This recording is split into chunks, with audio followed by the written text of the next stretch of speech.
Complete हो गया रसिया, ये पूरा का पूरा रसिया का हो गया।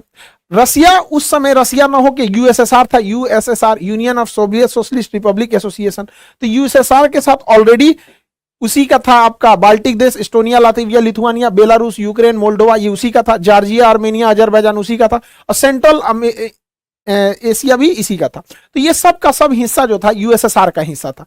इसके बावजूद रसिया नहीं रुका। इतना यूएसएसआर होने के बावजूद, ये हो गया रसिया, इसमें इसको जोड़ दीजिए तो यूएसएसआर। अभी रसिया क्या सोचा आगे बढ़ने के लिए, इसने क्या लाया, वार्सो पैक्ट। जिस तरह से अमेरिका नाटो ला रहा था, नाटो को काउंटर करने के लिए रसिया वार्सो पैक्ट लाया था। वार्सो पैक्ट 1955 में आया था। इस वार्सो पैक्ट के तहत रसिया अपने कम्युनिस्ट विचारधारा के देशों के साथ मिलकर एक संगठन बना रहा था, सैनिक संगठन। इस वार्सो पैक्ट में बहुत सारे देश थे, पोलैंड था, चेकोस्लोवाकिया था, हंगरी था, रोमानिया, बुल्गारिया, अल्बानिया, ये सब देश मिलके बनाते थे आपका ये वार्सो पैक्ट। अब आप जरा देखिए रसिया का डोमिनेंस कहां तक है। ओरिजिनली रसिया ये रहा आपका, ये तो ओरिजिनल रसिया हो गया, ये पूरा का पूरा ओरिजिनल रसिया। अब रसिया के साथ ये ब्लू वाला एम्पायर को आप जोड़ देते हैं तो ये हो जाता है यूएसएसआर, और उसमें ये आगे वाला हिस्सा देख लेते हैं तो वार्सो पैक्ट। अब आपको समझ में आ रहा होगा कि नाटो कितनी जरूरी हो गई थी इन वेस्टर्न कल्चर के लिए, वरना ये वेस्टर्न को तो खा जाता है ये पूरा का पूरा रसिया। तो इतना एग्रेसिवली ये रसिया आगे बढ़ रहा था, इतना बड़ा इसका क्षेत्रफल था, रसिया, सोवियत, यूएसएसआर और ये वार्सो पैक्ट। लेकिन धीरे धीरे रसिया जो था वो सोवियत संघ के देशों को संभाल नहीं पाया। रसिया ज्यादा ध्यान दे दिया रूस पे, उससे कम ध्यान दिया उसने इस सोवियत संघ पे, उससे भी कम ध्यान दिया वार्सो पैक्ट पे। तो वार्सो पैक्ट के लोगों को लगा कि हम रसियन भाषा नहीं सीख पा रहे हैं, ज्यादा विकास रसिया का, और हम क्यों नहीं वार्सो पैक्ट से अलग हो जाए। इसमें अमेरिका ने भी साथ दिया कि भाई हमारे साथ आओगे, नई टेक्नोलॉजी आएगी, भाषा सीखने में इजी है, कल्चर सीखने में इजी है, लोकतंत्र के देश हैं, खुल के विरोध कर सकते हो, इसमें विरोध करोगे तो मराइए जाओगे, विरोध नहीं कर सकते, वोट नहीं डाल सकते हो, सरकार नहीं चेंज कर सकते। तो वार्सो पैक्ट के लोगों को भी लगा कि भैया अब वार्सो पैक्ट में फायदा नहीं है, और यूएसएसआर को भी लग रहा था। तो इसका मतलब रसिया के दो जो फ्रंट लाइन थे ये हटने वाले थे यहां से, और इसमें अमेरिका कामयाब हो गया। यहां से इधर से नाटो इस पे प्रेशर लगा रहा था कि भैया तुम लोग वार्सो पैक्ट छोड़ो, इधर से सेंटो इस पे प्रेशर लगा रहा था कि तुम लोग इसको छोड़ो, और इधर रसिया का दिमाग उलझा के सेटो लगाया हुआ था, सेटो। इससे रसिया चारों ओर से उलझ गया और उसकी इकोनॉमी चौपट होने लगी, और गोर्बाचोव वहां के जो राष्ट्रपति आए उसने पूरे रसिया को ही डुबा दिया। धीरे धीरे रसिया कमजोर होते गया।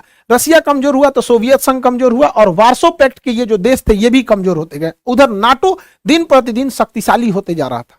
1989 का जो दशक आया, 1989, यह बहुत खतरनाक था रसिया के लिए। इस दौरान रसिया के प्रभाव से यह वार्सो पैक्ट खत्म हो गया।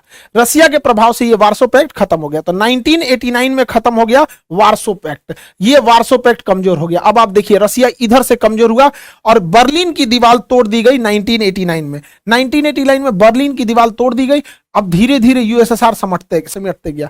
दूसरा झटका क्या लगा यहां पर, यह वार्सो पैक्ट टूट गया, सारे देश कम्युनिस्ट छोड़ के धीरे धीरे वहां पर लोकतंत्र आने लगा, क्योंकि लोकतंत्र में सबको अच्छा लगता है। उसके बाद रसिया के लिए खतरनाक दिन आता है 1991, 1991। फाइनली रसिया के साथ जितने सोवियत संघ के देश थे वो टूटने लगे। सब इधर से टूटे, सब लातविया, एस्टोनिया, लातविया, लिथुआनिया, ये तीनों देश के लोग हाथ पकड़ के एक साथ खड़े हो गए थे, गाना गाते थे लोग। 3 देश तक लाइन लगाया था, सब सिंगिंग रिवॉल्यूशन कहा जाता है। एस्टोनिया, लातविया, लिथुआनिया ये कहे सब कि हम लोकतंत्र चाहते हैं, रूस के दबाव में नहीं रहेंगे, रूस से अलग होते हैं, हम अपना स्वतंत्र देश बनाते हैं। Estonia, Latvia, Lithuania, Belarus, Ukraine, Moldova, Georgia, Armenia, Azerbaijan, Kazakhstan, Kyrgyzstan, Tajikistan, Turkmenistan, Uzbekistan, ये सब के सब टूट गए सब, और हो गया, बच गया 1991 में इतना छोटा सा रसिया। तो रसिया के साथ इतना कांड हो गया, यहां से हाथ से गया इसका वार्सो पैक्ट, और ये वाला पूरा एरिया गया सोवियत संघ का, बच गया 1991 के बाद ये रसिया। जैसे सोवियत संघ का विघटन हुआ, ये भी नहीं चल सका सेंटो, क्योंकि सेंटो की जरूरत ही खत्म हो गई। अब ये लोग अमेरिका से मांगते थे मदद, अमेरिका देता ही नहीं था। बाद में इराक अमेरिका का दुश्मन बन गया, ईरान अमेरिका का दुश्मन बन गया। एक वक्त था अमेरिका ने इन लोग को हथियार दिया था, पैसे दिया था कि लड़ो, रसिया से बाहर कर दिया। यहां पे भी चाइना का प्रभाव आ गया, सेंटो सेना यहां से भी खत्म हो गई यहाँ पे। तो सेटो भी खत्म हो गई, सेंटो भी खत्म हो गई। अब बच गया केवल इधर से तो नाटो बच गया, और नाटो अब तेजी से एक्सपेंड करने लगा। रीजन क्या था एक्सपेंड करने का, देखिए 1991 में जब सोवियत संघ टूट चुका था, रसिया वार्सो पैक्ट से भी पीछे हट चुका था, और सोवियत संघ भी बिखर चुका था, तो रसिया यहां तक आ गया था। फिर भी नाटो की जरूरत क्यों लगती है, इसलिए इस जब 2002 के बाद पुतिन सत्ता में आए तो पुतिन ने वापस उस ग्रेट रसिया की कल्पना किया और उन्होंने कहा कि यह बिखराव एक बहुत बड़ा ब्लंडर था। तो यूरोपीय देशों को लगा कि ऐसा ना हो कि ये फिर से आगे बढ़ना चालू करें यहां पर, इसलिए दोबारा नाटो का एक्सपेंशन करना जरूरी था और नाटो का प्रसार किया जाने लगा। तो अगर आप देखेंगे तो आपको लगेगा कि भले नाटो एक्सपेंड कर रहा है लेकिन नाटो की मजबूरी है। रसिया इतना एग्रेसिवली बढ़ रहा था कि यूरोप को तो कचल देता हो। इसी बीच 2014 में एक घटना होती है, यही यूक्रेन, इस ससुरा बहुत खचरई कर रहा था। तो यूक्रेन जो था वो कह रहा था कि हम रसिया के प्रभाव से मुक्त होना चाहते हैं और यूरोपीय यूनियन का सदस्य बनना चाहते हैं ताकि वो इस पूरे देशों में अपना सामान बेच सके, यहां से ज्यादा कनेक्टिविटी हो सके। उस समय पुतिन का कहना था कि रूस के प्रभाव से तुम जा रहे हो यूरोपीय यूनियन में, लेकिन बाद में तुम नाटो में चले जाओगे और नाटो में जाने का एक लॉस ये है कि नाटो के 31 देश एक दूसरे के सैन्य ठिकानों का यूज कर सकते हैं। अब देखिए, नाटो में जो है 31 देश है, उसमें अमेरिका भी है। अगर यूक्रेन नाटो में चला जाता है तो नाटो सेना के संविधान के अनुच्छेद 5 के तहत कोई भी देश एक दूसरे के सैन्य संगठनों का यूज कर सकता है। तो यूक्रेन की सीमा तक अमेरिका की फौज आ जाएगी। अब बताइए, रूस क्यों न चिंतित हो कि यूक्रेन अगर चला गया नाटो में तो नाटो की सेना कहां तक आ जाएगी, रूस की सरहद तक आ जाएगी। तो उस समय 2014 में पुतिन ने काफी समझाया था, लेकिन यूक्रेन कहा कि ना, हम जइबे करेंगे यूरोपीय यूनियन में। तो यूक्रेन का एक निचला भाग जिसका नाम क्रीमिया था, 2014 में रसिया ने क्रीमिया पे अधिकार कर लिया और कहा कि यह क्रीमिया रसिया का हो गया। तो ये तो यूरोपीय यूनियन में चले गए और यह साबित सही हुआ। पुतिन ने कहा था कि शुरुआत में ये जा रहे हैं यूरोपीय यूनियन में, बाद में चले जाएगा ये नाटो में, और वही हुआ। जैसे आए 2020 से ही जेलेंस्की, अब इन लोग को लगने लगा कि भैया हमारा देश है, क्रीमिया तुमने कैसे ले लिया, क्रीमिया कैसे ले लिया, हमारा देश है, हम चाहे अपने देश को नाटो में ले जाएं या कहीं ले जाए, हम यूरोपीय यूनियन में आ चुके हैं, अब हमको नाटो का भी सदस्य बनाया जाए।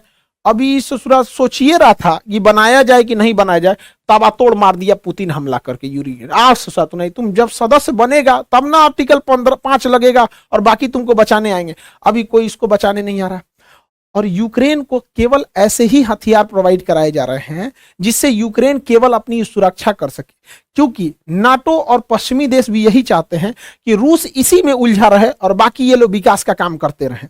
देखिए, 1 साल से लड़ाई हो रही है, हमारा देश भी बहुत तरक्की कर रहा है। मोदी जी कभी ऑस्ट्रेलिया जा रहे हैं, जापान जा रहे हैं, अमेरिका जा रहे हैं, मिस्र जा रहे हैं, लेकिन जरा रूस को देखिए, 1 साल से उलझा हुआ है। अगर उसको 10 साल ये लोग उलझा देंगे तो रूस बहुत पीछे चला जाएगा।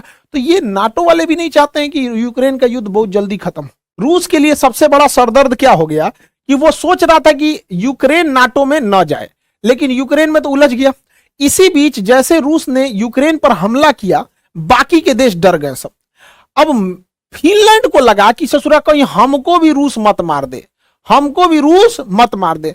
तो फिनलैंड ने कहा कि भैया हमको नाटो ज्वाइन कर लो, क्योंकि अगर हमको रसिया मारेगा तो नाटो का आर्टिकल 15 के तहत बाकी के सारे देश मिलके मारेंगे। फिनलैंड कहा कि हमको भी शामिल करो भैया, यूक्रेन के बाद हमारा नंबर है यहां पर। अब नाटो का नियम यह कहता है कि नाटो में अगर कोई नया सदस्य आना चाहता है तो उसमें पहले जितने सदस्य हैं वो सब के सब लिखित देंगे कि हाँ, हमें कोई विरोध नहीं है। यदि पहले से शामिल कोई भी सदस्य यह कह देता है कि हम इसका विरोध करते हैं तो फिर उसके बाद उसमें नाटो में उसे शामिल नहीं किया जाएगा। अब फिनलैंड चिल्लाने लगा कि हमको शामिल करो, हमको शामिल करो। नाटो वाला कहा हाँ हाँ, आ जाओ आ जाओ, और अच्छा है और अच्छा है, आज नहीं तो कल यूक्रेन शामिल करबे करेंगे। हमारी सेना रूस के सिधाने पहुंच गई इधर से, खोपड़ी पे पहुंच जाएगी इधर से, टेंशन क्या है।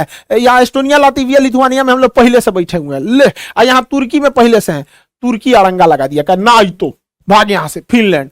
अब फिनलैंड कहा कि रे तुर्की, तुमको क्या हुआ रे, तुम क्यों विरोध कर रहा है मेरा। देखिए, तुर्की ब्लैकमेल कर दिया नाटो को।